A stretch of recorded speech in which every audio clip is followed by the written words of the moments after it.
Nah, karena di mana ini sebagai bukti bahwasanya Al-Mahdi ini belajar selama 3 bulan juga merupakan tokoh Maulid, ketika 3 bulan merupakan suami istri. Tapi di sini juga ada tanggal, teman-temannya boleh lihat. Ini ada tanggal-tanggalnya. Ini bukan tanggal lahir ya. Ini adalah tanggal penetapan beliau menjadi pahlawan nasional. Nama-nama negara yang sudah tergabung ke dalam PTIM.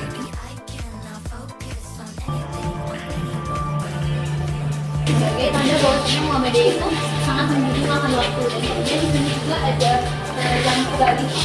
Dimana jam kebalik ini sebagai latar belakang nanti kalian bertemu di berdirinya Muhammadiyah. Dari yang bagian luar ini tentang perjalanan haji pertama yang dilakukan oleh Muhammad Darwis, di mana cerita ini berlatar belakang di tahun 1883. Jadi pada saat itu di Indonesia ini sedang terjadi bencana alam yang cukup besar, yaitu meletusnya gunung Krakatau yang akhirnya menghubungkan antara Pulau Jawa dan juga Pulau Sumatera.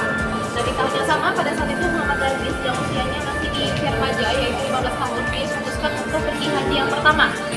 Nah, untuk rute perjalanannya ini karena memang Muhammad Darwis asalnya dari Yogyakarta, dia waktunya berangkat dari Yogyakarta ke Semarang itu menggunakan kereta api uap.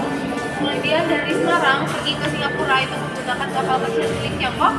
Lalu terakhir dari Singapura pergi ke Jeddah atau ke Mekah itu menggunakan kapal Mispil. Ketikanya kita bisa melihat dari kapal yang ada di depan sini, di mana untuk rute perjalanannya sendiri memakan waktu sekitar 3-6 bulan pada saat itu. Dimana pada saat itu Muhammad Darwis beserta dengan ulama-ulama besar dari negara lainnya berkumpul di atas majelis yang mana mereka sama-sama belajar untuk memperdalam ilmu otomatika. Nah, ilustrasi ini adalah ilustrasi yang menggambarkan bagaimana keadaan kota Mekah di tahun 1883.